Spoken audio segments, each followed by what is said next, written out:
Es más, el franquismo protagonizó el momento de mayor crecimiento económico de la historia de España. España fue el segundo país en crecimiento del mundo después de Japón en la segunda mitad de los años 60. Esto es un hecho sin precedentes. España se convirtió en la octava o novena potencia industrial del mundo, que se dice pronto, con un 35% aproximadamente del conjunto de la renta de la producción procedente de la industria.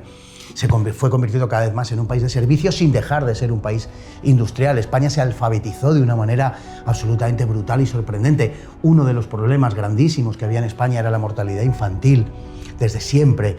Y en tiempos de Franco la mortalidad infantil no solo se combatió eficazmente, sino que quedó por debajo de la mortalidad infantil de la República Federal Alemana o de Estados Unidos.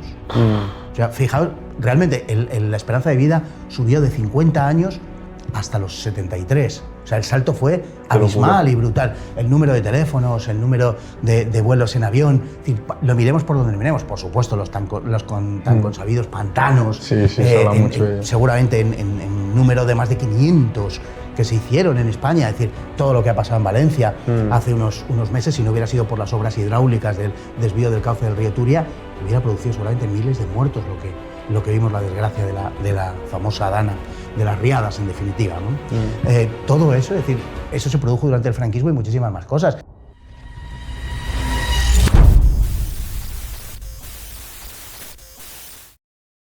Todos sabemos que en España hubo una guerra civil, varias repúblicas y una dictadura. Pero ¿cuánto sabemos realmente al respecto? Hoy traemos con nosotros a Fernando Paz, uno de los mayores historiadores de España, que viene a contarnos sobre ello, sobre las luces, las sombras, los mitos, y además nos va a contar sobre su curso, porque para entender el presente hay que antes conocer el pasado. Bienvenido, Fernando. Bienvenido. ¿Qué tal? ¿Cómo estáis? Un placer estar con vosotros, de verdad, en esta preciosa ciudad y en este precioso podcast. Muchas gracias. Pues Fernando, antes veníamos hablando fuera de cámara, bueno, hablamos de todo, ¿no? Hemos hablado de pandemia, hemos hablado de guerra civil, de nazismo. La primera pregunta que te quiero hacer es si realmente crees que la historia se cuenta como es o como la cuentan los ganadores, que se dice mucho. La historia es como la cuentan los ganadores, pero no necesariamente los ganadores de la guerra, sino los que tiempo después se convierten en ganadores, en ocasiones habiendo sido perdedores. Esto también sucede, sí. Y en España lo sabemos bien, o sea que la historia siempre ha sido utilizada de forma ideológica, en España y en cualquier sitio. En fin, ¿por qué? Pues para empezar porque el ser humano no es algo y además es historia. El ser humano es solo historia, aparte de la dimensión biológica, pero es solo historia. El futuro no existe, no está en ninguna parte. No es un sitio donde tenemos que llegar. El futuro es lo que va a convertirse algún día en pasado, pero no está. El presente es un fragmento inaprehensible de la realidad y lo único que tenemos, lo único que somos es pasado. Son cosas que nos han venido sucediendo. Entonces, lógicamente, somos pasado y la interpretación del pasado es esencial para controlar el presente y para poder determinar a partir del control del presente el futuro, que es de lo que se trata y que es lo que hay en juego. Entonces, siempre se ha utilizado la historia. Ahora, nunca se ha utilizado tanto, tan agresivamente y con tanto cinismo e hipocresía como se hace hoy. Eso también es verdad. Y hablábamos que has sacado un curso, que lo pondremos en la descripción para todo aquel que quiera verlo. ¿Por qué la gente debería acceder a él? Pues debería acceder a él para entender qué es realmente lo que sucedió en la Guerra Civil, para que sepan de algunas otras circunstancias en torno a la Guerra Civil que normalmente no se cuentan, algunos aspectos de la Guerra Civil, que están ausentes normalmente en los relatos, para que conozcan las causas de la Guerra Civil, para que conozcan por qué la Guerra Civil terminó como terminó, que es una cosa que no se nos explica nunca, y para que sepan cuál fue el curso político y militar de la Guerra Civil Española, que nos ayudará a explicar sin duda ninguna muchísimas cosas de lo que ha pasado durante todo este tiempo y de lo que está pasando ahora. Sobre todo es que son claves para entender lo que está pasando ahora. ¿Y por qué se habla tan poco de ese periodo, por ejemplo? Antes te he dicho que me considero que soy un inculto, pero también en parte no es algo en lo que se profundice de manera natural, no es como un discurso que a ver cómo opinas, a ver si va a haber algo de lo que se decía en aquella época que puede que te guste, ¿no? Que es normal, ¿no? De toda una ideología que afectó a una nación, probablemente haya cosas que pueden que te gusten todavía. Entonces, ¿por qué crees tú que no se está dando tanta bola a, por ejemplo, la época del franquismo? Bueno, ahora justamente se van a conmemorar los 50 años. Pero antes de seguir con el podcast, ¿te gustaría conseguir un empleo remoto en un sector con una tasa de paro muy baja y donde los salarios son altos? Como ya sabrás, el coste de la vida en España e Hispanoamérica no para de subir. Las hipotecas, la cesta de la compra, la gasolina o simplemente salir a tomar algo, todo se está volviendo inaccesible por culpa de la inflación. Y aquí lo único que no suben son los salarios. La mayoría de la población tiene el mismo salario que hace 3 años, pero vive muchísimo peor. En pocas palabras, estamos perdiendo el poder adquisitivo. Quizá te hayas planteado conseguir un segundo empleo, intentar ahorrar en todos tus gastos o incluso mudarte a una zona más barata para poder llegar a fin de mes. Pero la realidad es que no tienes que hacer nada de esto. Lo que realmente necesitas es aprender una profesión bien remunerada y con alta demanda, que te permita a ti y a tu familia tener la vida que deseáis. La buena noticia es que existe una nueva profesión que puedes aprender desde casa sin necesidad de conocimientos ni estudios previos y que cuenta con una tasa de paro muy baja. ¿Te gustaría descubrir cuál es esta profesión? Hemos conseguido que Bienvenido Saez, de Conquer Blogs, el mayor referente en habla hispana enseñando esta profesión, prepare una clase gratuita de 15 minutos para nuestra comunidad, donde vas a descubrir cuál es esta profesión, sus ventajas y cómo tú también puedes aprenderla. Tienes el enlace a la clase gratuita en la descripción del vídeo. Bueno, ahora justamente se van a conmemorar los 50 años de la muerte de Franco y el gobierno amenaza con 100 actos, nada menos, y que todos sabemos con qué sesgo, evidentemente, los van a realizar, ¿no? Bueno, pues por mor de esa necesidad de manejar la historia para asentar una hegemonía cultural y, por tanto, llevarnos por el camino que ellos quieren. El imaginario colectivo de las sociedades se construye fundamentalmente a partir de la educación y de los medios de comunicación. Y quienes hoy nos gobiernan llevan en esto ya mucho tiempo, se lo sabe muy bien, y llevan desde los últimos 50 años, 60 en algunos casos, construyendo ese imaginario colectivo a partir de las claves que ellos manejan. Nos han impuesto un relato, ese relato ha sido creído, no ha sido contestado, bueno, lo ha sido, pero con un carácter, digamos, más marginal, y desde luego no constituyendo eso que se llama la narrativa mainstream, ¿no? Sino como, bueno, pues en los márgenes de la sociedad, de francotiradores que se niegan o que nos negamos, digamos, a aceptar ese relato, primero porque el relato es mentira, porque el relato oficial es mentira, en primer lugar, y en segundo lugar, o sea, que porque además... El relato de lo que eres el franquismo es mentira. Sí, el relato oficial, esencialmente, de lo que es el franquismo, de lo que es la guerra civil, de lo que es la Segunda República. No olvidemos que ese lapso de tiempo, digamos, es el momento fundacional de nuestra historia contemporánea, de nuestra historia más reciente, porque contemporánea hablamos desde el caso de España, desde la Guerra de Independencia, pero constituye verdaderamente el momento o la serie de momentos, el tiempo fundante del tiempo que vivimos hoy. Entonces, todo eso ha sido sobreinterpretado y es evidentemente falso y se puede demostrar no solamente en los hechos que se relatan, sino sobre todo en la interpretación que se hace de esos hechos. Y digo que no es aceptable por razón de que el relato en sí es esencialmente falso, en primer lugar, y en segundo lugar, porque además es un relato impuesto. Y lógicamente, frente a la imposición, la naturaleza humana pide la rebelión. Bueno, y en eso estamos. Es decir, no puede imponerse por la vía de la aprobación parlamentaria, por la vía de una mayoría parlamentaria, vía presupuestos del Estado, vía partido político, gobierno. No se puede obligar a la gente a creer en una serie de cosas de forma obligatoria. Y en España hoy eso está siendo obligatorio. Y no estoy exagerando en absoluto. Es decir, hay sanciones contempladas para aquellos que sostengan una visión diferente a la versión oficial entronizada desde el poder. Naturalmente, por estas dos razones, porque es falso y porque es obligatorio, pues hay que rebelarse contra esto, claro. ¿Y tú has sufrido ataques por rebelarte contra este discurso? Hombre, sí, yo he tenido algunos inconvenientes, digamos, personales y profesionales, bueno, por discrepar y por formar parte pues, de una disidencia cultural que lógicamente siempre está mal vista, ¿no? Pero bueno, así ha sido, termina siendo inevitable. Y cuando hablamos de Franco, Franco era fascista, ¿no? Que hoy en día el término de fascismo, creo que hagamos ahora mismo como una especie de parentesco entre lo que realmente es el fascismo y lo que se acuña hoy en día que es fascista, ¿no? Porque, por ejemplo, a nosotros uno de los señalamientos que nos hacen más es que si opinas distinto a lo que es más allá de la extrema izquierda, eres un fascista. Entonces, ¿qué es el fascismo de verdad? Bueno, el franquismo no tiene ningún tipo de identidad con el fascismo, por decirlo así, sí. Aunque sea cierto que históricamente el fascismo italiano y el nacionalsocialismo alemán apoyaron durante la guerra civil, por determinadas razones, apoyaron al bando nacional. Pero una cosa es eso, que es una realidad histórica, y otra cosa es que el bando franquista o que el franquismo, como régimen, fuera un régimen fascista. No reúne prácticamente ninguna de las características de los regímenes fascistas, ninguna, y se le puede aplicar el fascismo con la única pretensión, digamos, de descalificarlo sin más. Porque esto es un juego y va de eso, va de a ver quién pone primero la pegatina, ¿no? Sí. A ver quién consigue poner pues, racista, homófobo, fascista, machista, todas estas cosas que evitan el debate, la discusión y sobre todo pensar. Características esenciales del fascismo, por ejemplo, yo diría una primera que es constituir una religión política.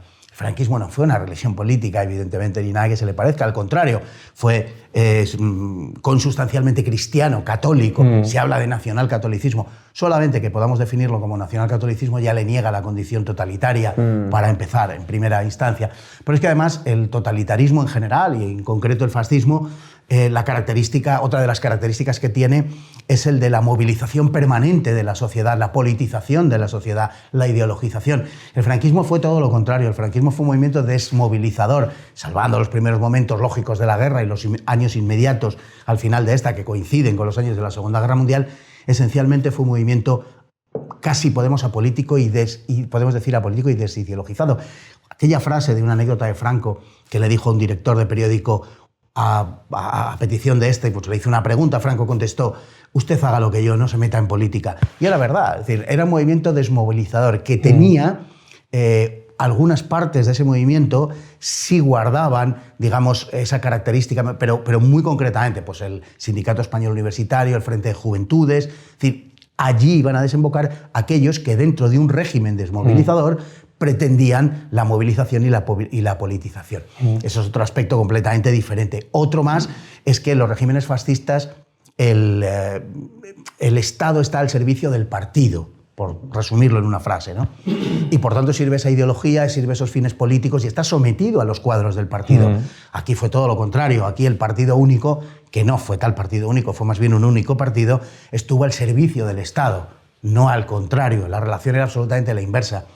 Por eso el franquismo puede decirse que fue un régimen abiertamente no fascista ni totalitario y en algunos extremos casi podríamos decir, aunque esto no lo digo en términos peyorativos, de la izquierda, casi antifascista. De hecho, lo único que detuvo al fascismo en Europa, históricamente, no fue ni la izquierda, ni los liberales, lo único que detuvo al fascismo en Europa cuando triunfó entre los años 20 y 40 fue el autoritarismo de derechas, el autoritarismo conservador. Solo los países donde hubo un régimen de este tipo, por ejemplo, la Hungría de Horthy, por ejemplo, la Rumanía de Antonescu, por ejemplo, el Portugal de Salazar, la España de Franco, solo en estos sitios fue donde el fascismo, siendo fuerte y potente en esos países, no consiguió el poder. Ningún otro movimiento, ni por supuesto la izquierda, ni por supuesto los liberales, pararon el fascismo, solamente el conservadurismo, fuese o no su objetivo, eso es indiferente. No estoy hablando de que fuese necesariamente algo deseado por ellos, que en ocasiones sí, en ocasiones a lo mejor no tanto, pero estoy diciendo que la resultante fue esa. El franquismo no tiene nada que ver, no tiene ningún punto de contacto con el fascismo de verdad, más allá de consideraciones muy genéricas. Fue una dictadura desarrollista, podemos decir en términos genéricos, una dictadura casi tecnocrática y una dictadura, o un régimen autoritario, me gustaría definirlo mejor, un régimen autoritario esencialmente desideologizado, de tipo genéricamente conservador y católico. Yo creo que al final se mete en el mismo saco al franquismo con las dictaduras fascistas por el hecho de la colaboración, cierta colaboración que hubo, que no sé ni siquiera hasta qué punto es verídica o hasta qué punto tuvo relevancia, ¿no? Pero siempre se pinta a Franco como partidario de Hitler, partidario de Mussolini. ¿Cómo de cierto es esto? El régimen en general, vamos a ver, hablar de franquismo es muy complicado porque el asunto es bastante complejo. Es decir, un régimen que empieza, podemos decir, con la proclamación de Franco como jefe del Estado, aunque el nombramiento originario fue jefe del gobierno del Estado, pero bueno, la proclamación del 1 de octubre del 36 hasta su muerte el 20 de noviembre del 75 son 39 años largos, ¿no? Entonces es un régimen casi de 4 décadas, perdón, y caracterizarlo de una manera unívoca pues induce necesariamente a error. el franquismo del año 38 no tiene nada que ver con el franquismo del año 74, pero prácticamente nada que ver. Es completamente distinta, España era diferente y las sociedades son distintas. De manera que, bueno, habría que examinarlo a la luz de cada periodo histórico. Es cierto que durante la primera parte del franquismo hubo una cercanía fundamentalmente con la Italia de Mussolini, porque la Italia de Mussolini era una versión, digamos, conservadora o más conservadora, que era la verdadera naturaleza del régimen franquista, del fascismo europeo, por llamarlo de alguna manera. Esto nos llevaría a otro debate, si existe el fascismo genérico o no, pero bueno, no vamos a tratar ahora eso. Vamos a aceptar que sí, ¿vale? Bien, pues el fascismo italiano frente al nacionalsocialismo alemán era de índole más conservador. En la sociedad italiana pues había una serie de sectores, la monarquía que se había preservado, la Iglesia católica, el ejército. Bueno, pues que el catolicismo además impregnaba la sociedad italiana muy al estilo de la sociedad española. Y el franquismo se sentía razonablemente cercano a Italia. Tanto los monárquicos, que habían girado a mediados de los años 30 en un sentido autoritario y conservador, como la Falange se sentía básicamente cercana a la Italia de Mussolini. Por contra de la Italia de Mussolini, en cuanto a la cercanía con la Alemania nacionalsocialista, la lejanía era grande, era enorme. Además de que se ignoraba casi todo acerca del régimen nazi, por decirlo así. Después de la Segunda Guerra Mundial pues se tuvo una perspectiva mucho más certera de lo que fue el nazismo, pero antes de la Guerra Mundial o del fin de la Segunda Guerra Mundial se conocía fundamentalmente por lo que la propaganda pues proyectaba del nazismo, y lo que se veía desde fuera, pues mucha gente lo juzgaba como muy positivo. Esto es innegable. Es decir, se había combatido el paro, se había recuperado el honor y el orgullo alemán después del Tratado de Versalles, se había rearmado Alemania, había subido el nivel de vida, en fin, Alemania era un país de nuevo pujante, donde se hacían autopistas y donde la gente vivía bastante bien, ¿no? Entonces, en consecuencia, bueno, pues sobre todo había una idea central que era la de la Volksgemeinschaft, lo que se llamaba la comunidad popular, que hacía parecer que todos los alemanes giraban en torno a una misma idea y a un mismo objetivo, ¿no? Bueno, esa imagen la proyectó Alemania con enorme éxito durante los años 30 y le mereció elogios a personajes como a Gandhi o como a Churchill, de manera que, o a Fiorello LaGuardia, que era el alcalde de Nueva York en aquel momento. Es decir, que mucha gente en esa época tenía esa percepción, por tanto hay que ser justos a la hora de valorarlo históricamente, pero la cercanía del franquismo en su momento fue más cercano a Mussolini. Luego, bueno, fue evolucionando y pasó por varias épocas. Después viene la época del aislamiento, luego la época del acercamiento a los Estados Unidos, en fin, y luego la evolución desarrollista a partir de la segunda mitad de los años 50. Es un régimen muy cambiante y es difícil caracterizarlo de una sola manera. Sí podemos decir lo que no es más fácil decir lo que no es. No fue un régimen de democracia multipartidista, no fue un régimen de democracia liberal, no fue un régimen fascista, no fue un régimen comunista, pero es muy difícil caracterizar al franquismo por lo que fue. El propio Franco tenía conciencia de ello y siempre dijo que no tenía sentido un franquismo sin Franco. Por tanto, subrayaba con esto una cierta excepcionalidad, singularidad del propio régimen. Y antes has hablado de que hay que valorar el contexto, pero ¿cómo era el contexto de España antes de que llegara Franco? Bueno, antes de que llegara Franco, antes de la Guerra Civil, lo que tuvimos fue la Segunda República, y la Segunda República nace en un momento que no es particularmente favorable, porque se ha producido en el mundo la crisis del año 29, la República se proclama en el 31, y es verdad que a España no le afecta como a otros países, porque España no estaba tan imbricada, digamos, en la globalización incipiente de la época. Los países que están más conectados en el circuito económico son los que más lo sufren, y sobre todo los países más dependientes, pero no solo. Tenemos a Estados Unidos, o tenemos a Alemania o a Austria, que eran enormemente dependientes de Estados Unidos y también lo sufrieron de una manera particularmente cruel, ¿no? A España le afectó la crisis del 29, pero de una forma más mitigada, ¿no? La situación era, por tanto, no buena, pero tampoco particularmente mala.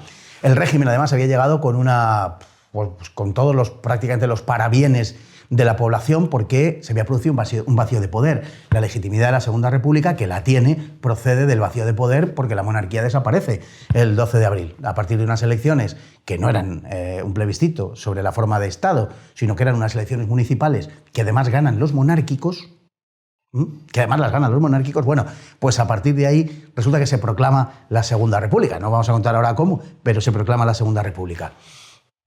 Y la población pues salió a la calle de forma entusiástica a celebrar aquel advenimiento. Parecía que una época de modernización de España y de proyecto integrador pues comenzaba, ¿no? En realidad, lo que sucedió, para decepción de muchísima gente, lo que sucedió fue todo lo contrario. Digamos que el sector liberal, republicano liberal, que impulsó el proyecto, los que fueron conocidos como los padres de la República, mostraron enseguida su decepción acerca del nuevo régimen. ¿Por qué? Pues porque la República quiso ser un régimen de secta. Es decir, los republicanos tenían un sentido patrimonial del régimen, el régimen era suyo. Y por tanto los demás no tenían derecho a acceder al gobierno de la República. Se prohibió por ley que ninguna formación política tuviera la condición de monárquica o de nacional. La palabra nacional se prohibió en los partidos políticos. La CNT conservó la N, la Confederación Nacional del Trabajo, conservó la N alegando que no era un partido político, que era un sindicato, lo cual era cierto, y no se quitó lo de nacional. Pero ninguna otra fuerza política podía ostentar ese nombre, ¿no? Y de hecho, Acción Popular, quien fue luego el principal partido de la derecha, en principio se llamaba Acción Nacional, pero tuvo que cambiar ese nombre. Es decir, se proscribieron una serie de cosas. Bueno, las titulaciones públicas que ostentaban la palabra real fueron suprimidas. Por ejemplo, el Real Madrid, club de fútbol, pasó a llamarse Madrid Club de Fútbol. Tuvo que abandonar lo de Real. Y ciudades como Ciudad Real, pues pasó a denominarse Ciudad Leal. Es decir, que todo eso tuvo que eliminarse, como digo, del espacio público. Fue un régimen que no quiso ser de todos los españoles, que heredó lo peor del constitucionalismo español. Constitucionalismo español en el siglo XIX, lejos de, aunque hubo distintas constituciones, algunas sí eran más integradoras, como la de 1876, pero otras eran constituciones particularmente sectarias. Se entendía que la Constitución no era un cauce abierto a la convivencia de todos, un cauce integrador o inclusivo, como se diría en lenguaje actual, sino que la Constitución formaba parte de una determinada imposición político-ideológica. Y entonces las constituciones se las arrojaban a la cabeza los moderados a los progresistas y los progresistas a la cabeza, ¿no? Y a los moderados. Y bueno, había un canto por entonces, ¿no? Una cancioncilla popular que decía: trágala Carlistón, traga la Constitución. O sea, la Constitución no estaba prevista como para que conviviéramos todos, ¿no?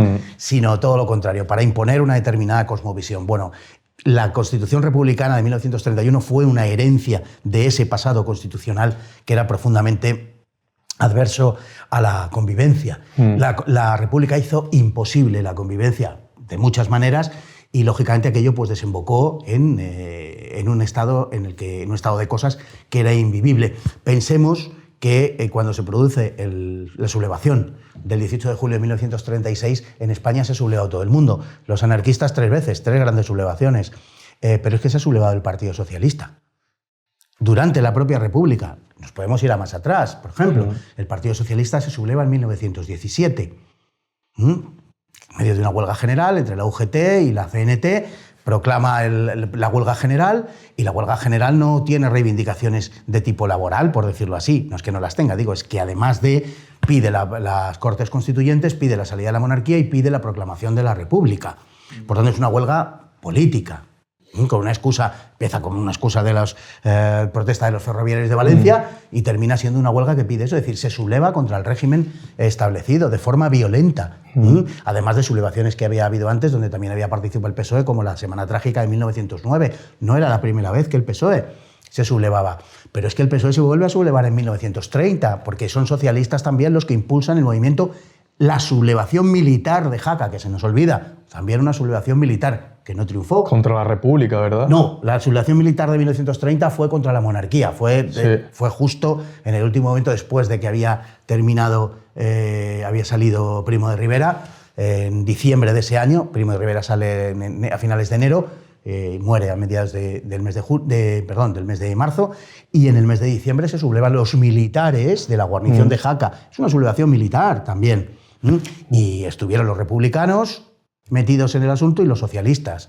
¿De acuerdo? Y de hecho luego la Segunda República reivindicó aquel golpe de Estado, naturalmente pro domo sua, en su favor. Reivindicó ese golpe de Estado y los héroes de la rebelión de Jaca fueron celebrados porque sus nombres nominaron centros públicos, plazas, calles, hospitales, colegios, etcétera, ¿vale? Un golpe de Estado, quiero recordar aquí. Pero es que antes el PSOE había colaborado con la dictadura de Primo de Rivera, el PSOE y la UGT.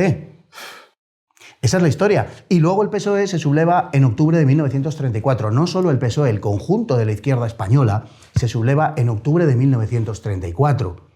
El Partido Socialista Obrero Español, la UGT, el Partido Comunista de España, la CNT, la FAI, las Juventudes Socialistas, las Juventudes Libertarias y en Cataluña, además, Esquerra Republicana de Cataluña.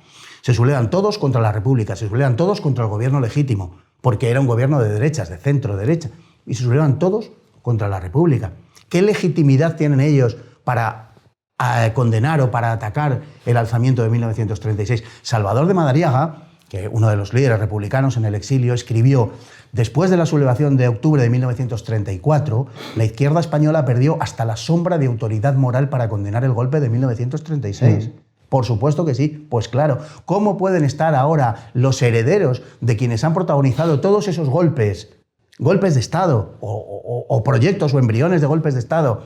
¿Cómo pueden arrogarse la legitimidad de crear leyes de memoria que impidan hablar a los demás y que empiezan por condenar el golpe que dieron otros y que tuvo la única diferencia con los suyos, que ese golpe sí triunfó? No nos olvidemos además de que la izquierda española es protagonista de 4 magnicidios, de 4 asesinatos de jefes de Estado. Tiene el Guinness europeo, y no sé si mundial, pero sí el Guinness europeo de asesinatos de jefe de gobierno. No sé si he dicho jefes de Estado. No, sí. Jefes de gobierno quería decir, obviamente. Estoy hablando de Cánovas, estoy hablando de Dato, estoy hablando de Canalejas y estoy hablando de Carrero Blanco. No hay ningún país europeo que tenga este balance, que ofrezca este balance y en donde la izquierda haya asesinado a una cantidad así de presidentes de gobierno. Bueno, estos, los herederos de estos señores, quienes se ufanan públicamente en ser herederos de todo este tipo de cosas, son quienes se arrogan la responsabilidad de hacer leyes de memoria, que condenan no sé qué episodios históricos, sencillamente no por la condición del episodio histórico, por su violencia mayor o menor, no, sino porque ese acto violento no lo protagonizaron ellos y, sobre todo, no triunfaron. ¿Y por qué la derecha, o lo mal llamado derecha, no utiliza estos argumentos a favor, ¿no?, como están haciendo ellos, para luchar contra esa imposición que están haciendo de la historia? Aparte de esto que comentabas, también hablábamos fuera de cámaras de otros acontecimientos que para la mayoría de los españoles son desconocidos, ¿no? Como a lo mejor lo que ocurrió en Paracuellos o las checas, ¿no? ¿Por qué no se utiliza por el otro bando también, por el otro lado, por la oposición? Bueno, pues porque a mí no me gusta hablar en términos de, aunque te entiendo perfectamente, de derechas y de izquierdas. Bueno, todos aquellos que no están de acuerdo o que rechazan la imposición del relato de la izquierda, sin embargo, no articulan un relato alternativo. Es decir, aquí a lo que asistimos no es a una lucha de relatos, sino a la lucha de un relato contra el no relato. Es decir, esto es lo que hay. Entonces hay un vacío de ese lado y además a todo ese sector que está más allá de la izquierda le resulta incómodo tratar estos temas. Están sencillamente, pues probablemente a ganar dinero, a hacer negocios, es lo único que les interesa, sin darse cuenta de que por esa vía se está colando una cosmovisión que además a ellos les puede dañar. Y a mí no me importaría absolutamente nada que les dañara, que conste, porque además se lo merecen. Pero efectivamente están absolutamente al margen de todo lo que es contrastar y de todo lo que es confrontar un relato, una narrativa que es, repito, esencialmente falsa, pero es una narrativa. Y frente a esa narrativa lo que hay es sencillamente la nada. O sea, como he dicho antes, pues 4 francotiradores que se afanan en resistir y resistir defendiendo no posiciones ideológicas determinadas, sino la verdad. Naturalmente su verdad, en este caso yo aquí, mi verdad. Tengo la verdad absoluta, pero tengo mi verdad y sé y tengo la absoluta convicción intelectual y moral de que mi verdad está mucho más cerca de lo que es la verdad que el relato oficial y que las verdades pues que salen en los medios de comunicación al uso. Tengo esa conciencia y por eso me siento obligado a defenderla allá donde esté, por supuesto. Sería más cómodo hacer otras cosas, pero es que hay que dar esa batalla. Los que están enfrente de ese relato, pues precisamente en gran medida por comodidad, no hacen absolutamente nada. Y hoy en día, ¿tú encuentras algún parecido entre la propia censura y una dictadura? Es decir, ¿hay ciertas cosas del gobierno actual de España que se parecen a tiempos pasados? Interesante asunto, interesante asunto. Todo poder ha articulado siempre mecanismos de censura. Todo, sin excepción. La cuestión es a quién censuramos. Esa es la clave. Y en segundo lugar, después de eso, ¿cómo censuramos? Hay muchas formas de censura. Hay países del mundo donde la censura no existe porque no se necesita. A lo mejor, digamos, está alfabetizado el 7% de la población. ¿Qué más da? Usted puede publicar lo que quiera. Me da lo mismo. Puede sacar las mayores barbaridades en los periódicos. Da igual, ¿no? Porque no lee nadie. Pero hay la censura, digamos que ofrece distintos caminos para llegar a lo mismo, ¿no? Yo soy absolutamente adverso, contrario, enemigo de la censura en el plano intelectual. Yo creo que cualquier idea se tiene que poder exponer. Totalmente. Tiene derecho a ser expuesta. Nos puede parecer descabellada al común de los mortales, al sentido común, todo lo que usted quiera. Por ejemplo, antes hablabas de Paracuellos. En Paracuellos hay enterrados 4.500 seres humanos. Puede venir alguien a decir, a tener la teoría, la idea de que allí en realidad lo que hay enterrados son 1.800 seres humanos o 714, yo qué sé, lo que quieran. Tiene derecho a decirlo y tiene derecho a exponer eso. Tendrá que justificarse, supongo, y decir cómo ha llegado a esa conclusión, pero naturalmente que tiene derecho a exponer, porque la libertad de expresión, si la libertad significa algo, es el derecho a decirle a los demás lo que no quieren oír. Si no, no hay libertad, si no hay otra cosa. Y si alguien sale dando una versión del ejemplo que ponía, ¿no?, del caso de Paracuellos, y sale diciendo otra cosa, pues los tendrá, supongo, que justificar, pero tiene derecho a decirlo. ¿Sabes a qué creo, en mi opinión, a lo que no tiene derecho? A la crueldad. Para mí la libertad de expresión termina ahí, en la crueldad. Por ejemplo, no tiene derecho a decir a por ellos como en Paracuellos, cosa que suele hacer la izquierda, por cierto. No tienen derecho a decir eso, pero sí tienen derecho a cuestionar el número de gente que pueda haber ahí enterrada. Gente de izquierda o gente de no de izquierda, digo, cualquiera. Es decir, el debate intelectual debe ser un debate lo más amplio posible, porque la libertad de expresión no va de insultar.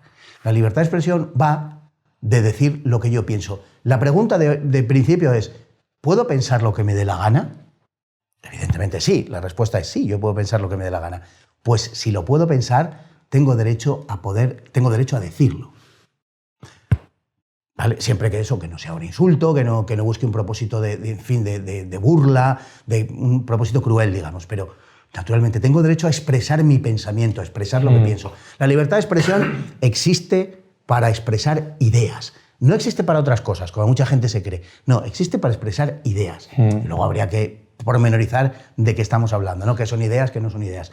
Pero esto me parece que es algo fundamental. Entonces, hoy lo que se hace, al hilo de la censura, es no aplicar una censura como la que se aplicaba antes. Por ejemplo, la censura del franquismo hasta los años 60 era una censura absurda, completamente absurda. Era sobre todo de carácter moral, básicamente de carácter, o lo que se entendía, de carácter moral, entendiendo esto muy como en el plano, digamos, carnal, sexual, para entendernos.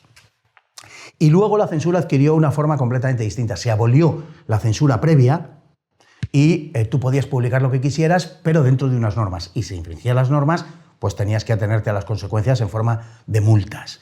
Pero la censura previa tenía sus ventajas. Era un absurdo, y yo, como digo, soy absolutamente contrario, pero tenía sus ventajas sobre lo que pasa hoy. Y es que cuando tú presentabas, por ejemplo, un texto al censor, cuando tenía que pasar la censura, te podían decir, no, esto no pasa la censura, no lo puede usted publicar. ¿De acuerdo? No lo puedo publicar, pero no eras castigado por ello. Sencillamente el castigo era la no publicación.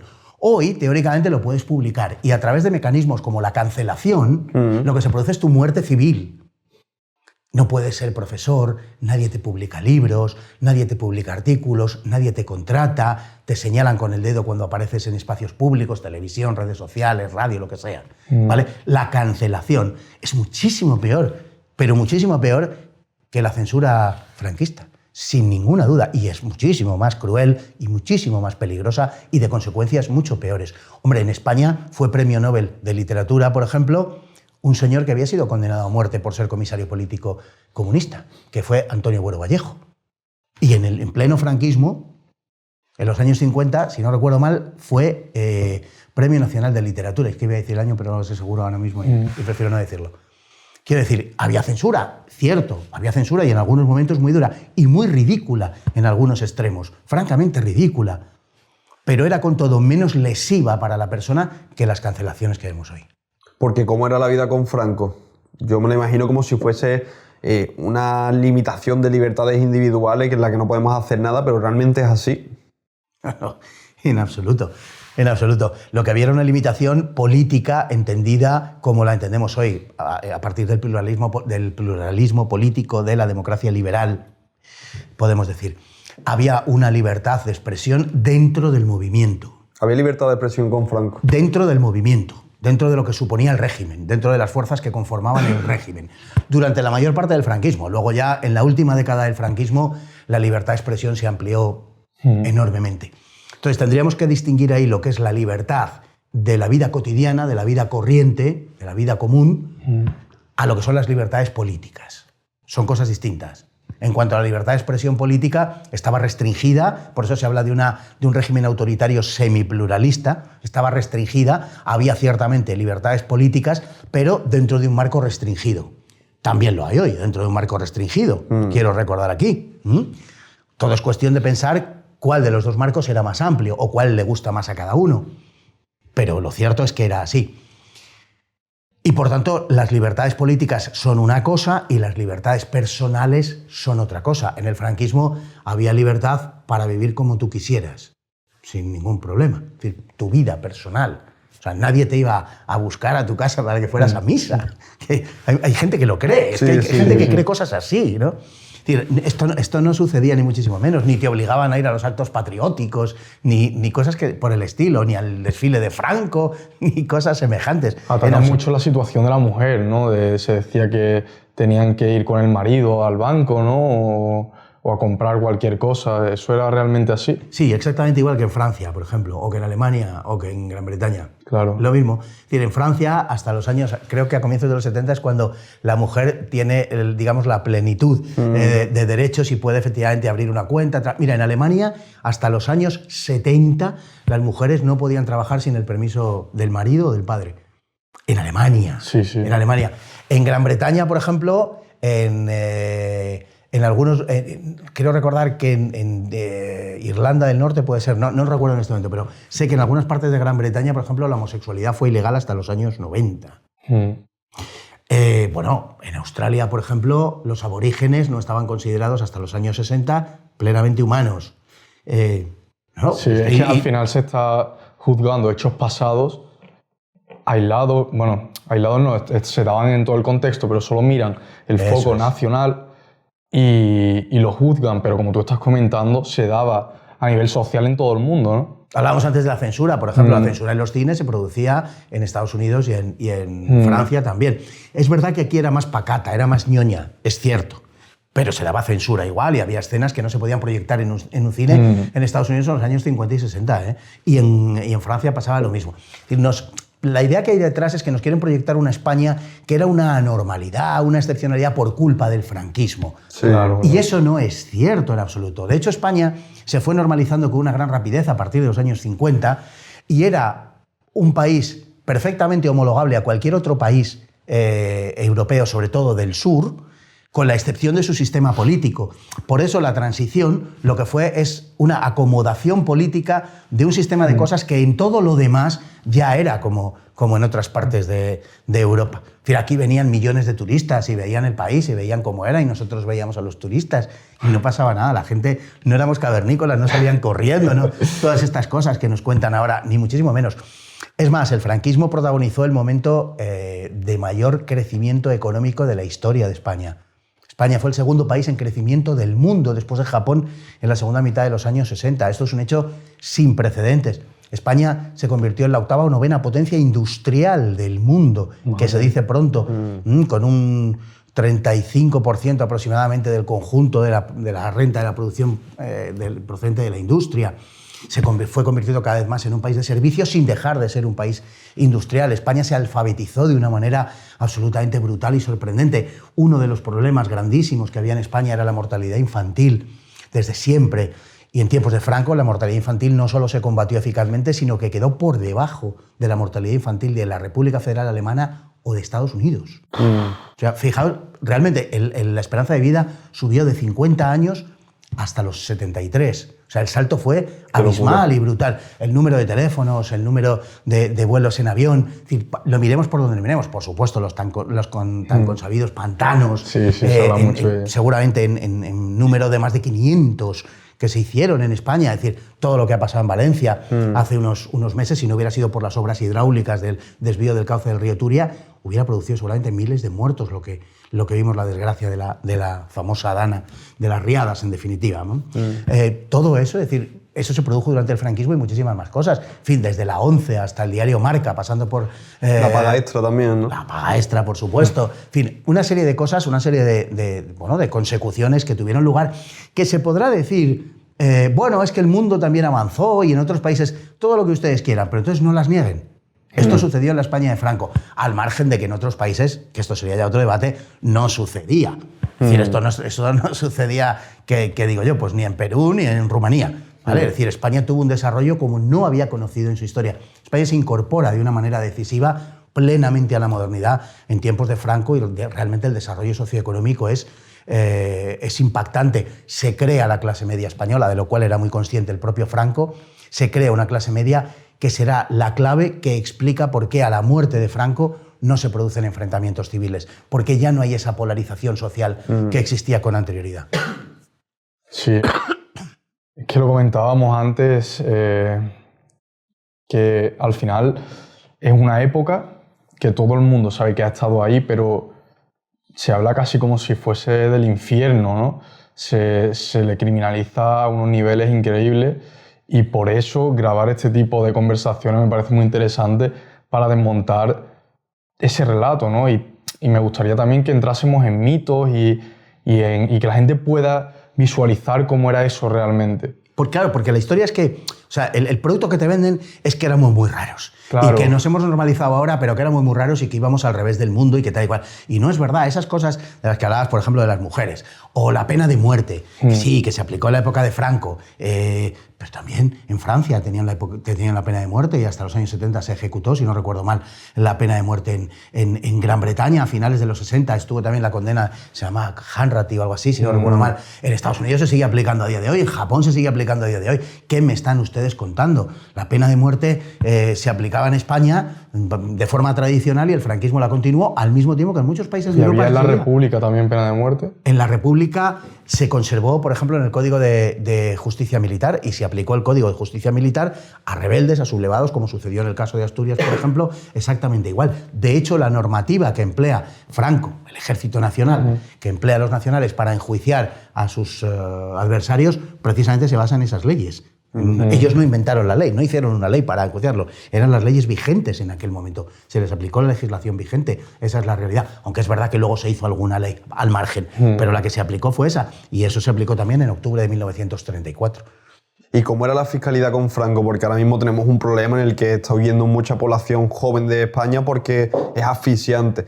Y también te quiero hacer con esta misma pregunta, la pregunta de si existían los beneficios fiscales que hay en esta época, como puede ser la sanidad, las carreteras y etcétera, la educación. Bueno, eso es una de las grandes mentiras que nos están contando del franquismo, que la Seguridad Social la hizo Felipe González, ¿no?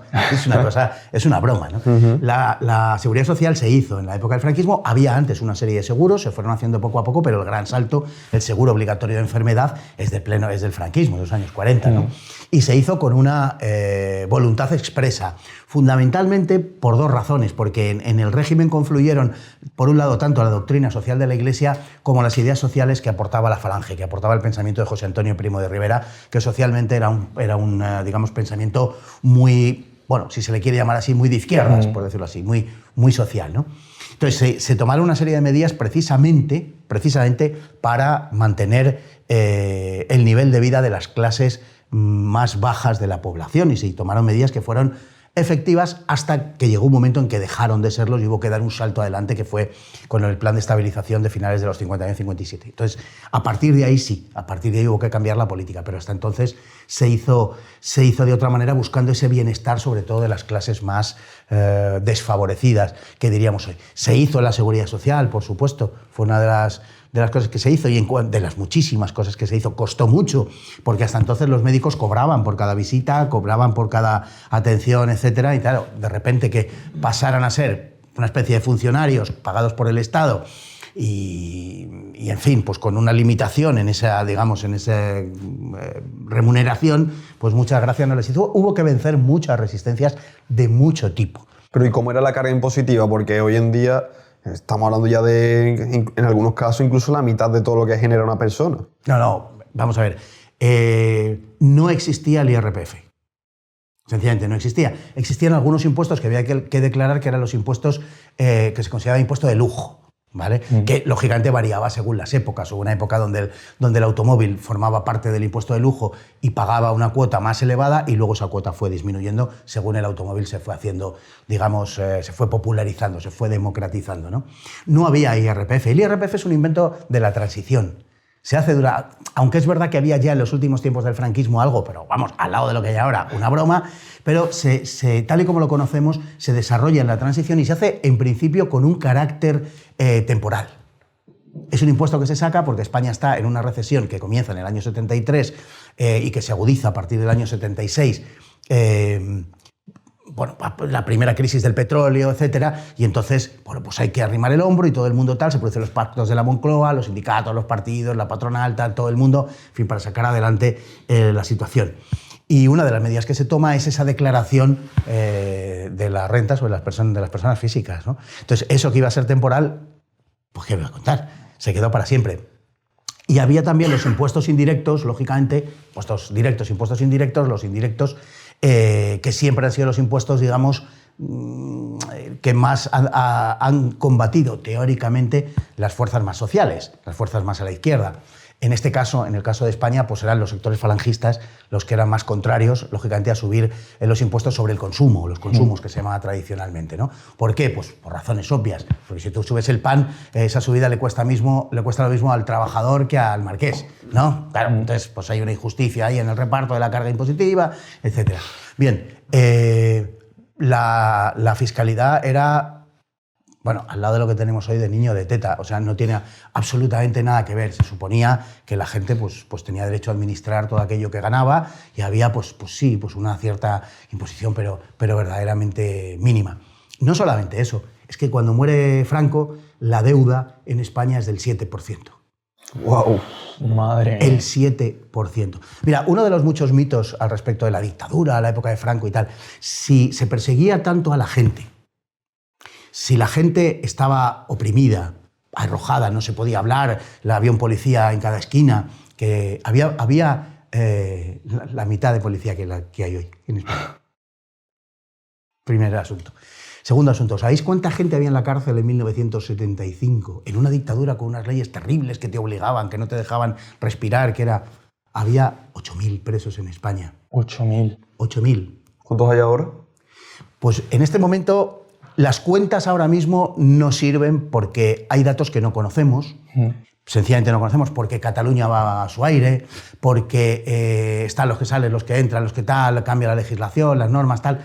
Pero te puedo decir que en la primera década del siglo XXI, en la primera década del siglo XXI, frente a los 8.000 presos de 1975, llegó a haber 90.000. ¡Wow! Es decir, 12 veces más presos que el año en que muere Franco.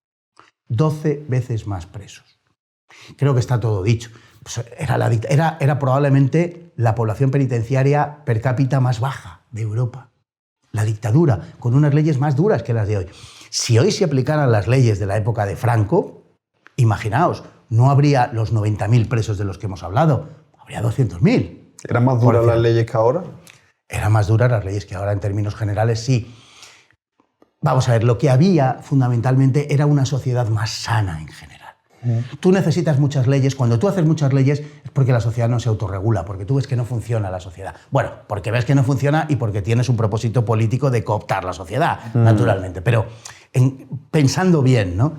El legislador que hace muchas leyes las hace porque la sociedad no se autorregula, como digo. Es decir, cuando la sociedad lo hace, pues no se necesita.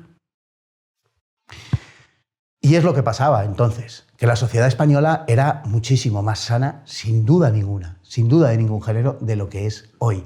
Y era una sociedad pues, que tenía que veía que tenía un futuro, que tenía un horizonte, que tenía unas ganas de vivir. Mira, otro dato que me parece que es demoledor también, el índice de suicidios. Nunca ha sido más bajo en la historia de España el índice de suicidios que en los últimos años del franquismo. Nunca. Hoy el índice de suicidios está disparado y es la primera causa de muerte, digamos, no natural, junto a los accidentes de tráfico. Cifras equiparadas. Estamos superando los 4.000 suicidios al año. Los 4.000. Y eso que muchos suicidios que lo son no están contabilizados, porque en cuanto pueden quitarlo de por medio... Claro. En fin, esos accidentes a veces que vemos, hay gente que se suicida con el coche, pero vemos a veces que hay accidentes absurdos donde el coche está en una posición y dice, ¿cómo ha llegado hasta ahí? Bueno, pues muchas veces es un propósito deliberado de suicidio. Si no hay más indicios, no se contabiliza como suicidio. Vale, quiero decir con esto que estamos ahora mismo en las cifras más altas. ¿Por qué? Porque no hay futuro. Porque la gente ve que no hay futuro. Porque además de eso, las leyes son lesivas con determinados grupos de personas. Y en consecuencia, en esos sectores sociales se produce un mayor índice de suicidios. Bueno, la época de Franco es la época con menos suicidios de nuestra historia y sobre todo la segunda mitad del franquismo. Repito, ¿por qué? Porque la gente tenía ilusión en la vida, esto es una realidad, porque veía que había futuro, porque tenían ganas de vivir. Es una época absolutamente plena de vida y de esperanza, cosa que no sucede hoy. Eso es lo que no quieren que conozcan los que dirigen la corrección política y los que nos dicen lo que tenemos que pensar y creer, ¿no? Sí, durante el franquismo había capacidad de crecimiento, que es lo que tú dices. Yo conozco muchos casos de tanto mis abuelos no más cercanos como de gente de mi entorno y la capacidad económica, que era clase media, era buena, muy buena, que actualmente eso sería... Rico, sí, totalmente. Lo que sé y tengo claro es que antes la gente podía comprarse una vivienda, pagarla en pocos años, incluso tener una segunda vivienda en muchos casos. Sí. Tenían muchos hijos, podían mantenerlos y todos ellos con un sueldo. Y a día de hoy no. O sea, me hace realmente pensar y decir, vale, ¿realmente era tan mala la situación? Pues lo acabas de describir perfectamente. Fíjate si era mala que una persona con un sueldo normal, con un sueldo apañado, con un sueldo normal, efectivamente podía sostener familias que además de la mujer, pues contaban con facilidad con 4 o 5 hijos, esto era muy habitual, y además era muy normal también, muy normal, que a la madre o la suegra, según el punto de vista, viviesen en la casa. Sí. ¿Vale? Entonces había menos, eso que se llaman mascotas ahora, animales domésticos, había muchas menos en las casas, por lo menos en las ciudades. Eso también es cierto. En lugar de haber perros y gatos, pues había niños. Y suegras. Había suegras. No sé si en el intercambio, en fin, quién sale ganando. Pero esa es la realidad. Y con un sueldo. Sí. Y con un sueldo se iban de vacaciones un mes, 30 días. Con casa en la playa, claro. Con casa en la playa en muchísimos casos, o en la montaña, con coche, normalmente a partir de comienzos de los 60 sobre todo se disparó. Es decir, esta era la situación, esta era la España de verdad, con sus peculiaridades. No estoy dibujando un paraíso idílico donde no había problemas. Por supuesto que no, había que trabajar mucho, existía el pluriempleo, no había paro, había pluriempleados. O sea, la gente trabajaba mañana, tarde y noche. Y esto incluía los sábados. Los sábados se curraba en muchos casos. Es decir, no era una vida regalada, ni mucho menos, pero de verdad que con esfuerzo las cosas eran muchísimo más fáciles. Pero ganada. Sí, por supuesto. Y bueno, tú mismo te ponías un poco los límites. Es decir, ya digo que está el asunto del pluriempleo. Nos cuentan cosas que además, en medio de todas estas trolas que nos están contando, una de ellas es, por ejemplo, que, claro, no había paro por los inmigrantes. Y además que siempre son los mismos argumentos y además son inasequibles al argumento, da igual lo que les cuentes. Bueno, los inmigrantes en tiempos de Franco, no fueron más de lo que fueron en otras épocas de la historia de España. Proporcionalmente son, digamos, índices muy semejantes. No hubo más emigración en tiempo de Franco. Lo digo rotundamente. No hubo más inmigrantes en tiempos de Franco que en otros tiempos, ni muchísimo menos. Solo que en tiempos de Franco, los inmigrantes, en la mayor parte de los casos, ya sé que va a aparecer alguien que dice que tuvo un tío, un abuelo, un bisabuelo, que se escapó, que fue ilegal, tal, bueno, lo que ustedes quieran. Casuística. En tiempos de Franco se emigraba a través de un organismo oficial.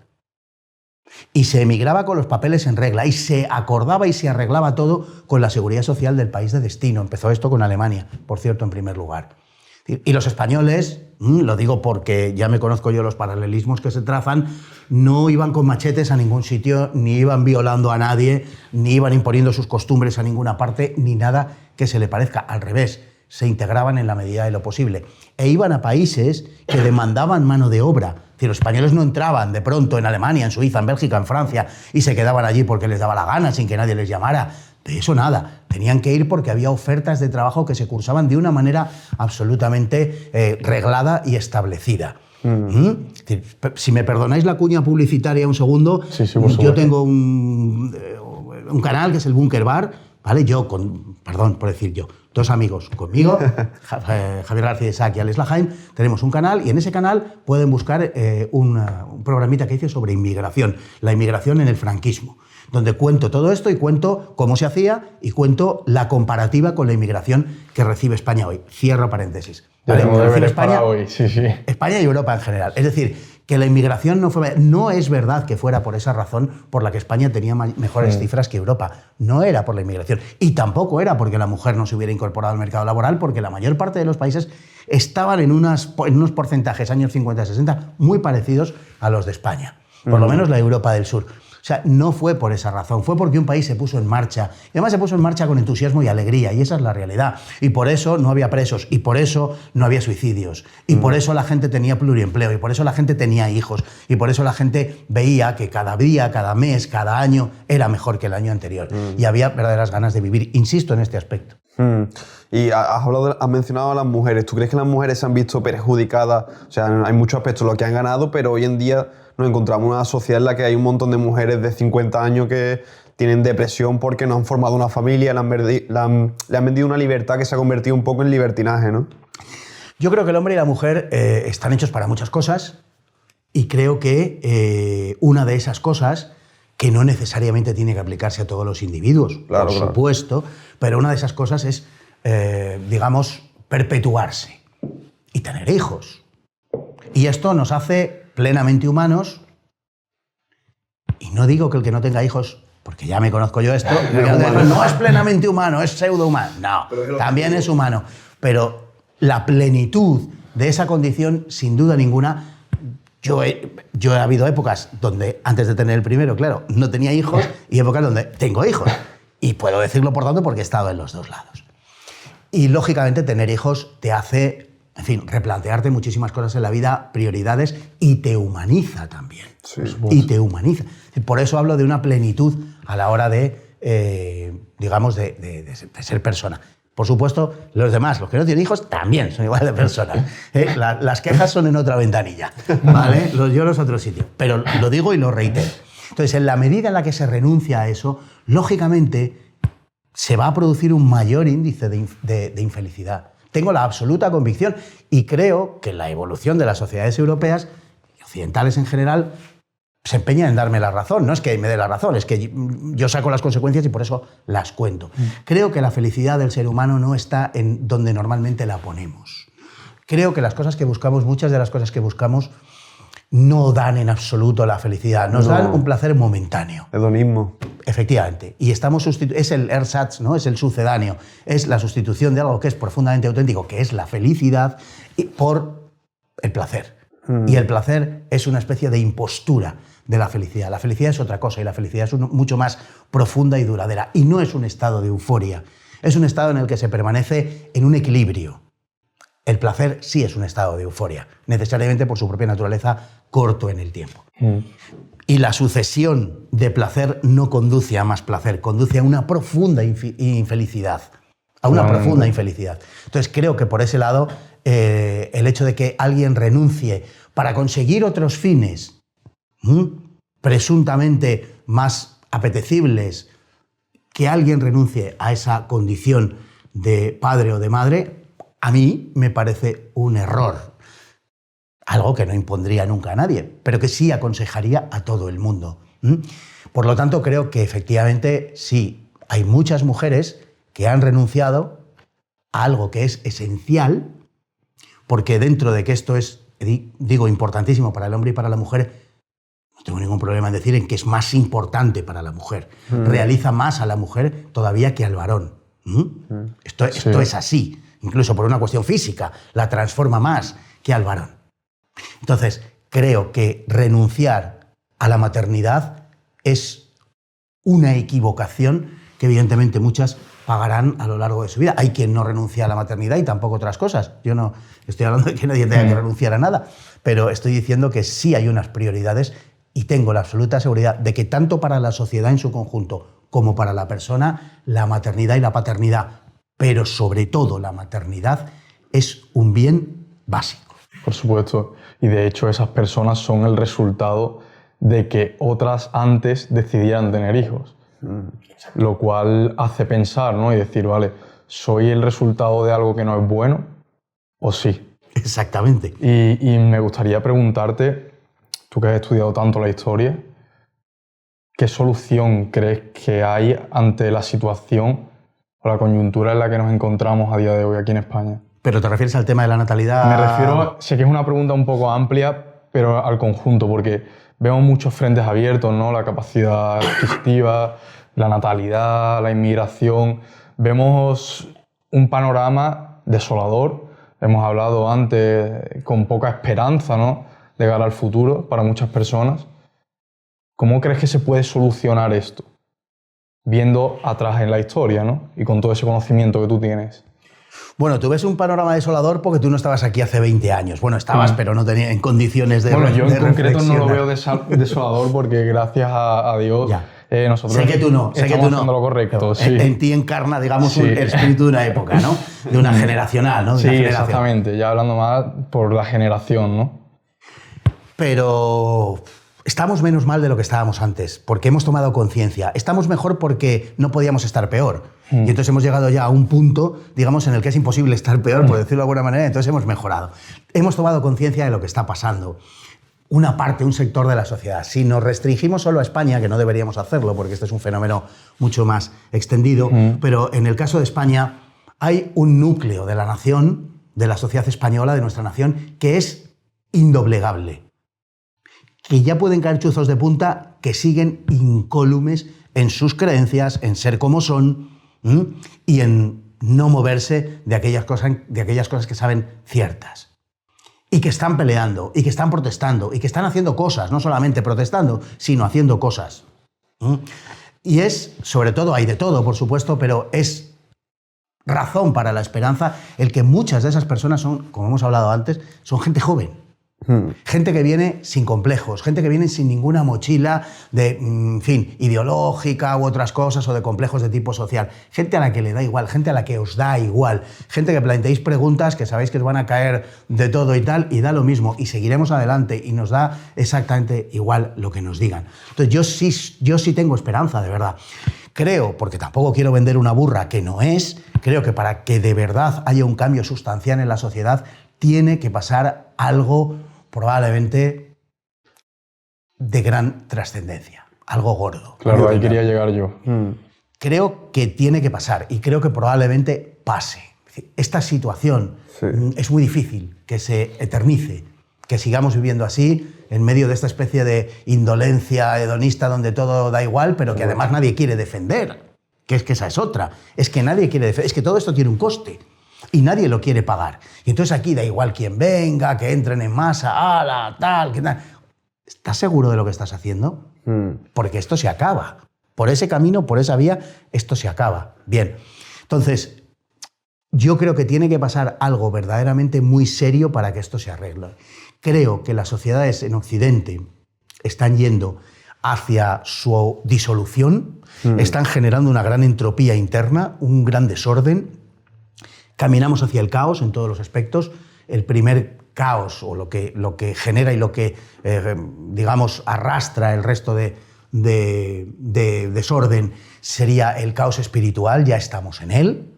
No sabemos qué es lo que pasa, no sabemos qué es lo que creemos, no creemos en nada, hay un relativismo completo, absoluto.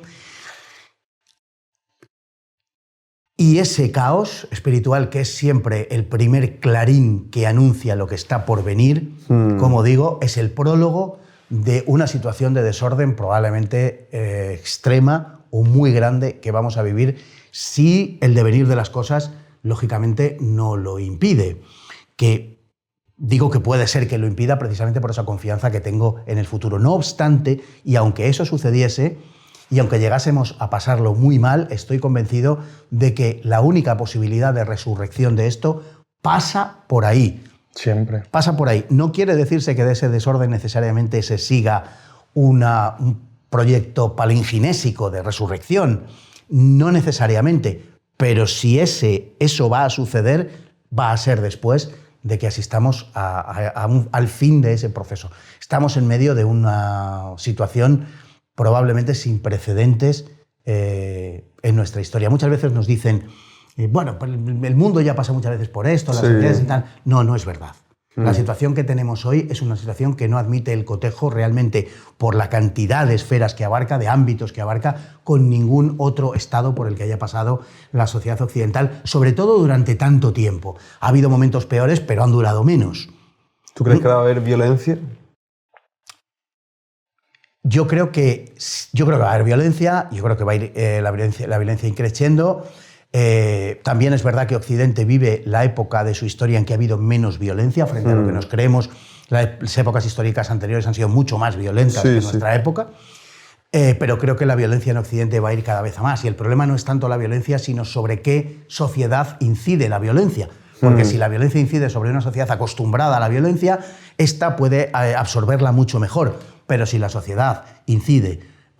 violencia incide sobre una sociedad adocenada, sobre una sociedad afeminada, absolutamente temerosa de la violencia y temerosa de cualquier acto, en fin, de levantar la voz y de uy, qué horror, por Dios, ante esa sociedad o con respecto a esa sociedad, lo que está por venir va a golpear con dureza. ¿Y tú crees que nuestra sociedad es capaz de defender sus ideas a través de la violencia? Porque veo que hay cada vez nuestra sociedad está más débil porque lo que tú dices no es capaz de decir esto, yo creo esto y a pesar de lo que venga me puedo estar equivocando, pero lo creo con firmeza y soy capaz de defenderlo con esa cierta componente físico, ¿no? Yo creo que va a ser muy complicado porque la violencia ha sido execrada, digamos, como el supremo de todos los males, cuando la violencia tiene su justificación en determinados momentos y situaciones. Por supuesto que sí. Pero como la violencia se ha convertido en, como digo, en una especie de encarnación de todos los males habidos y por haber, se está permitido todo menos la violencia, ¿no? Pues va a ser muy difícil justificar el recurso a la violencia cuando sea necesaria. Y sobre todo estamos viendo cómo incluso se impide que la gente recurra a la violencia, incluso en casos extremos, pretendiendo que solo el Estado es, digamos, el depositario de la legitimidad de la violencia, lo cual es verdad en principio. En principio solo el Estado tiene el monopolio de la violencia y tiene la legitimidad de la violencia. Pero ¿qué hacer cuando el Estado no ejerce ese monopolio en defensa de sus ciudadanos, en defensa de su propio pueblo, de su población? Entonces es cuando está legitimada la violencia. Y naturalmente yo tengo derecho a la autodefensa. Y tengo que tener derecho a armarme. Por ejemplo, claro que sí. Si el Estado no me procura esa defensa, estoy legitimado a defenderme. Yo no voy a permitir que hagan daño a mi familia, a los míos, que hagan daño a mi país, que hagan daño a mi sociedad. En lo que de mí dependa, desde luego, no lo voy a permitir. Lo tengo muy claro. Esto es tan sencillo como que las personas que emplean la violencia para atacar a mi sociedad, para atacarnos a nosotros, para atacar a España, para atacar a mi familia, sencillamente no empleen la violencia. Es tan sencillo como que ellos no lo hagan. Si lo hacen, es el Estado quien me tiene que defender. ¿Y si el Estado no me defiende? Sí, siento que somos corderos frente al lobo, ¿no? Que aunque el Estado lo monopolice y tenga ese control de la violencia, creo que la gente debe estar preparada por si llega. Porque al final esa capacidad no es algo que se desarrolle de la noche a la mañana. No es apuntarte un año a kickboxing y ya saber defenderte. Eso es algo que tiene que desarrollarse por medio de los años y con mucho tiempo y desde muy pronto. Y creo que a día de hoy no se ha dado eso y la mayor parte de la sociedad vive como ensimismada. Y si se diese ese momento de ruptura, como tú comentas, no sé cómo acabaría, porque viendo y analizando lo que estamos hablando, la única manera de salir o de poder arreglar la situación es por medio de la violencia, entiendo. Y si no somos capaces de ejercerla... Bueno, yo creo que se va a dar esa situación. Es decir, por supuesto, es no deseable, pero yo creo que se va a dar esa situación. Vamos hacia una quiebra general de la autoridad. ¿Es posible que no lleguemos a esa situación porque haya una demanda social mayoritaria de restauración de la autoridad? Sí, es posible. De hecho, las encuestas en toda Europa apuntan a que precisamente los sectores más jóvenes de la sociedad son los más favorables a esa restauración de la autoridad. Curiosa, y no sé si paradójicamente, pero son los más favorables. Incluso no tienen ningún problema en mostrar un rechazo a los actuales sistemas políticos imperantes en Europa. Y lo hacen de una forma, digamos, muy llamativa, en un 50% en algunas encuestas. Es que ahora el adolescente o el joven lo que quiere es ser como rebelde, y ahora literalmente, si tú quieres ser punky, sí. vas a la iglesia, vas a misa y quieres formar una familia, y eso es como lo rebelde a día de hoy, ¿no? Es que lo es. Es que realmente lo es, porque estamos en manos de aquellos que quieren destruir la sociedad, que tienen un proyecto para destruir la sociedad y que no lo están haciendo mal, y que tienen sus agendas y que tienen sus foros, y que tienen sus leyes, y que tienen su ONU, y que tienen su boletín oficial del Estado, y que están diseñando una gigantesca operación en todo el mundo. Y ahora te dirán, oh, los conspiranoicos. No, vayan ustedes a las fuentes, lo dicen ellos, señores. No es una inferencia mía, no me lo estoy inventando, ni estoy imaginando nada. Y tienen un propósito determinado, que es desmantelar nuestra concepción antropológica existente hasta ahora, nuestras sociedades, nuestras libertades y nuestra identidad. Y más que nuestras libertades, nuestra libertad. Porque no hablamos ya de libertades políticas, en el sentido del sistema de partidos. Hablamos de libertades. Libertades políticas en el sentido del ciudadano y libertad humana.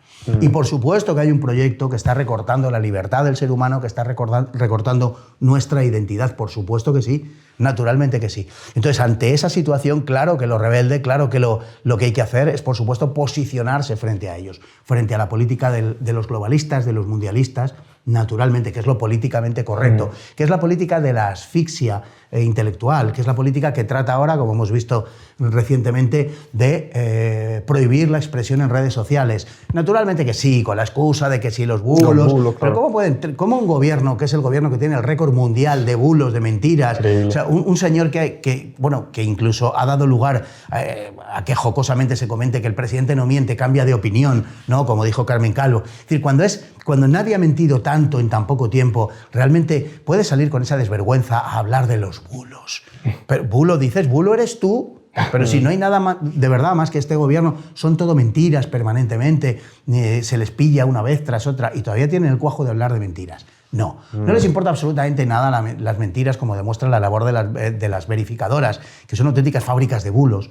No les importa nada eso, lo que les importa es el control del relato. Y las redes sociales se salen del control del relato, por eso están detrás de ese asunto. Y eso es lo que ahora mismo más les preocupa. O sea, no tengamos ninguna duda. Hacia eso es hacia lo que vamos. Y sobre todo porque esa población joven, menor de 35 o 40 años, se expresa a través de las redes sociales. Y ven la televisión pues como aquel que ve un teatro de Guiñol, ¿no? Había una canción en la época de la transición que se llamaba Para ti, y en esa canción se decía que ves las Cortes como cine mudo, las Cortes, el Parlamento, ¿no? Bueno, pues eso es lo que está pasando, que la gente joven está viendo ya no las Cortes, que eso ya es como de otro planeta, no, la televisión la está viendo como cine mudo. Bueno, es que no la está ni viendo y se expresa a través de redes sociales y afortunadamente, como comentábamos antes de empezar, te coges tres podcasts de los más el vuestro, por ejemplo. A vosotros os ve muchísima más gente que la inmensa mayor parte de las 100 cadenas que cuando pones Movistar te cuentan todo lo mismo, es decir, nada, y a vosotros os ve más gente, por ejemplo, y otros podcasts de este estilo, digamos, ¿no? Entonces, claro, ¿cómo no van a querer controlarlo? ¿Cómo no van a querer que os calléis? ¿Cómo no van a querer que los que tengan más de 100.000 seguidores tengan que dar cuenta de sus bulos? ¿Y lo dice usted, que llegó como llegó a la Moncloa? ¿Que llegó prometiendo que jamás, que no podría dormir si tuviera que pactar con Podemos? Que lo de Bildu, bueno, impensable, que por Dios, ¿hasta dónde íbamos a llegar? Que tal y cual, léame los labios, ¿qué quiere? ¿Que se lo diga 27 veces? Bueno, esas cosas que decía Sánchez, ¿no? Y que has seguido mintiendo con toda la trama de Koldo, de Begoña... Pero como el guapo. Y tal. O sea, una cosa de locura, ¿no? Entonces, bueno, lo que van es verdaderamente a ese control de las redes sociales. Es un objetivo básico para ellos, ¿eh? No, y es terrorífico cómo le han perdido todo el miedo a la hemeroteca. Pueden decir absolutamente cualquier cosa, mentirte a la cara y después eso, en una conversación, negarlo y o sea, con una tranquilidad y una seriedad que es que asusta, ¿no? Bueno, porque hay 6 millones de becerros, Sí. y lo repito, de becerros que hagan lo que hagan desde el gobierno, van a seguir votándoles. Es decir, es tan sencillo como eso. Es decir, sí, ya sé que este señor es un mentiroso compulsivo. Si ya sé que este señor, a su lado, Pinocho es un niño de teta. Sí, lo sé perfectamente. Pero es que si no, vienen los otros que son peor. Es decir, es una adhesión incondicional semejante a la que se puede tener por un club de fútbol. O sea, donde no te planteas absolutamente nada en términos de razón, sino que es algo de pura emotividad. Bueno, eso es lo que han conseguido y entonces les sirve para movilizar a los suyos. Precisamente toda esta cuestión con la que habíamos empezado a hablar en este podcast, de la cuestión de la historia, precisamente esos 100 actos que se van a hacer con motivo del 50 aniversario de la muerte de Franco, están destinados a eso, a movilizar a los propios. Saben que a mucha gente no van a llegar, que hay una parte de la sociedad española absolutamente inasequible a sus trolas, pero a los suyos esas cosas les movilizan, porque son cosas ideológicas. Entonces les refuerzan en sus apriorismos pueriles.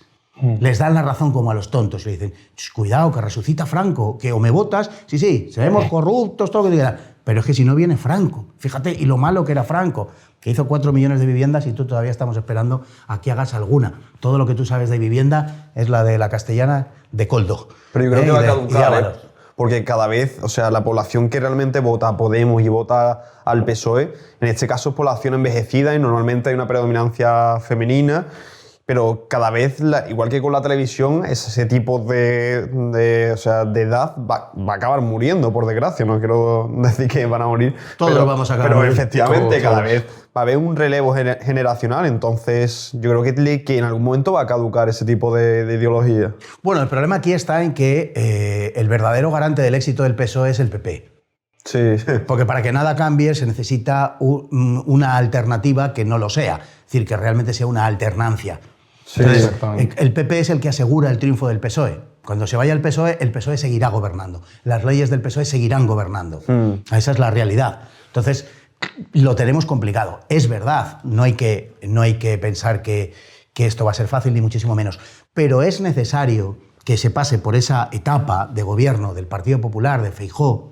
Es necesario precisamente para que haya un desencantamiento de esa parte de la población que todavía cree que con el Partido Popular cambia algo, porque todavía hay gente que lo cree. Entonces, es necesario que se perciba que efectivamente no ha sucedido nada diferente ni distinto, que siguen gobernando con las mismas leyes y que siguen pasando las mismas cosas. Grosso modo, es necesario pasar esa etapa para que de verdad pueda venir algo auténticamente distinto.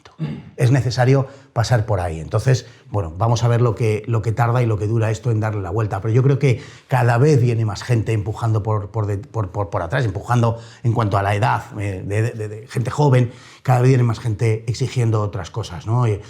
Había una proposición por parte de la izquierda hace poco en las Cortes para que pudieran votar los mayores de 16 años, es decir, para ampliar hasta los 16 años el derecho a voto, y ya no se ha vuelto a hablar, lo han retirado. Porque probablemente si votaran a partir de los 16 años Saldría no les iban a votar a claro, ellos, claro. precisamente. Y antes has hablado un poco de pandemia, globalismo. Esto se le achaca mucho al tema de lo que es la masonería. Y es curioso que hemos hablado también del perfil de Franco, ¿no? Franco tuvo disputa y quiso echar a los masones de aquí de España. ¿Hay algún tipo de relación o fue por alguna causa en concreto? Bueno, Franco, durante el franquismo se prohibió la masonería, estaba absolutamente prohibida. Había una ley que se llamaba la Ley de Represión del Comunismo y la Masonería. Y durante toda la época de Franco no se permitió la apertura de ninguna logia masónica ni de ningún centro, por supuesto. Franco interpretaba que una gran parte de las desgracias de España habían venido, sobre todo en el siglo XIX, claro, y en el XX, habían venido por culpa de la masonería, habían sucedido por culpa de la masonería. La masonería tenía una intencionalidad de llevar a cabo un proceso radicalmente secularizador de la sociedad española, de una sociedad como la española que era esencialmente católica, y por tanto se producía un choque entre esas dos, digamos, concepciones, como es lógico, ¿no? La masonería fue muy importante en la Segunda República. De hecho, el origen de la Segunda República, de los principales prepostes de la Segunda República, son masones. Porque en España hay masones, ¿no? Que esto suena un poco a conspiración y algo ocultista, claro. No, la masonería es una institución, como dicen ellos, no secreta, sino discreta. Bueno, ha sido secreta mucho tiempo y ahora, pues, de vez en cuando aparece alguien dando la cara, pero poco. Claro, es una asociación, por tanto, una organización, digamos, que ha tenido una gran influencia. No hay solo una masonería, hay distintas ramas de la masonería y de distinta manera, sí, lo podemos resumir muy rápidamente diciendo que la de origen anglosajón, digamos que tiene el ascendente fundamental sobre la derecha y la de origen continental francés sobre la izquierda. Esta última es un poquito más, digamos, o un poquito muchito, depende, más radical, más anticristiana, las dos son lógicamente anticatólicas, y tienen ese proyecto, digamos, de destrucción de la sociedad, de conversión de la sociedad católica o cristiana en una sociedad secularizada. Están ganando, ¿no? Claro, han triunfado, han impuesto su modelo, claro, es evidente, ¿no? Estamos en sociedades radicalmente secularizadas donde la Iglesia está arrinconada, donde desempeña un papel muy marginal y además con la colaboración de la propia Iglesia, lo voy a decir con toda claridad, con su complacencia y negándose a dar la batalla que tenía que dar. Es más, dando la batalla contra aquellos que están dándola que ellos no dan. O sea que esto es así, desgraciadamente. Pero, por supuesto, que la masonería tiene una gran importancia. Ahora, yo creo, sinceramente, que ha sido rebasada, precisamente porque ha muerto de éxito, ha sido rebasada por otras organizaciones de carácter globalista que la subsumen, es decir, que la incluyen ya y que tienen un ámbito, digamos, un alcance mucho mayor que la propia masonería, o mayor que la propia masonería. No por eso deja de tener importancia, sobre todo en el mundo latino, en el mundo mediterráneo, también en Hispanoamérica. No por eso dejan de tener importancia el caso de España, el caso de Francia, Italia, México, Argentina, pero hay que relativizar esa importancia y hoy yo hablaría más de los grandes organismos globalistas. ¿Y cuáles son sus objetivos? Bueno, el objetivo de los globalistas es el de construir, digamos, un solo mundo con una sola ideología, con una sola economía, con una sola religión, con una sola visión del mundo, ¿no? Y por tanto reducir al hombre eso no se puede hacer tan fácilmente porque las culturas, las distintas culturas y hasta naciones en muchos casos son el reflejo y el resultado de la naturaleza, de las características esenciales, digamos, de cada uno de los pueblos. Es que no todos los seres humanos, gracias a Dios, somos iguales, ¿no? Totalmente. Entonces, es el establecimiento de una sociedad de la igualdad, que es una perversión en sí misma, porque la igualdad está muy bien cuando es una igualdad de condiciones. De derechos. Cuando es una igualdad, claro, para todos, igualdad de condiciones, de derechos para todos, pero no la igualdad, por tanto, como condición, no la igualdad como objetivo. La igualdad como objetivo es una monstruosidad. Que todos seamos iguales es una aberración. Primero que no se puede, pero en segundo lugar es que en sí mismo es una aberración. Dios nos libre de ello. Entonces, es esa igualdad a la que nos referíamos. Bueno, la igualdad de los globalistas es una igualdad de objetivo. Es que todos seamos iguales en ese sentido. Y que haya una élite que gobierna el mundo, ya estamos yendo hacia eso, a través también de la destrucción de la clase media, y una masa de población, un 90%, pues que tenga lo justito para ir tirando, lo justito para vivir y nada más. Y, bueno, pues mantener a la gente bien atada, controlar la población, controlarla en todos los sentidos, en cuanto a su crecimiento, porque uno de los objetivos de los globalistas son neomalthusianos, es que no crezca la población, Es más, que decrezca la población, y esto es muy importante, y otro objetivo, y por tanto control en ese sentido, y control también en cuanto a las actividades de cada cual. Es decir, que tú no hagas lo que quieras, que tú no vayas donde quieras, que estés atado a un determinado lugar, que no tengas, en la medida de lo posible, que no tengas un vehículo propio de desplazamiento. Y si lo tienes, pues que tengas que estar enchufándolo cada 2x3 y por tanto no te permita ir muy lejos, ¿verdad? Cerrar las ciudades al tráfico también, con lo cual no tiene sentido que yo coja un coche si vivo fuera, porque no puedo llegar a la ciudad, porque no me dejan entrar, porque no me dejan estar, porque no me dejan... Es decir, ese tipo de cosas. No poder coger aviones, ya se están aprobando leyes que impiden determinados desplazamientos, que haya vuelos por debajo de determinada longitud, de determinados kilometraje, sustituirlo por trenes, en fin, se están tomando medidas para que la gente no pueda desplazarse y para que la gente esté atada bueno, esté en casa, si es posible, que se quede en casita y que no moleste mucho y que viva en un mundo ficticio, en un mundo de recreaciones ficticias, que eso no pone, claro, en solfa al poder, que es de lo que se trata.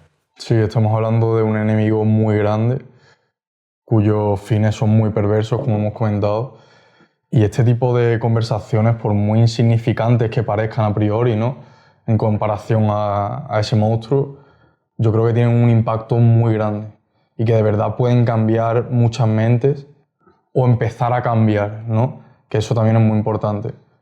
Por eso te queríamos dar las gracias, ¿no? El tener este tipo de conversaciones no justifica lo que estamos haciendo, ¿no?, y nos da fuerzas para seguir, porque está claro que la realidad que nos cuentan es muy distinta y tú eres prueba de ello. Así que nada, muchísimas gracias por estar aquí. Pues yo doy las gracias a vosotros, porque a la recíproca también funciona. A uno le da fuerzas también cuando ve que viene gente como vosotros por detrás, por supuesto que sí. Y necesitamos ánimos, los que llevamos ya un tiempo en esto. Os doy mi enhorabuena de verdad más encendida, porque es enormemente reconfortante comprobar que hay gente como vosotros, de verdad. Han quedado muchos temas por hablar, así que esperamos una segunda vez. Cuando queráis. Fernando Paz, bienvenido a La Élite. Un placer. Buenísimo, tío, qué bueno. Qué bueno.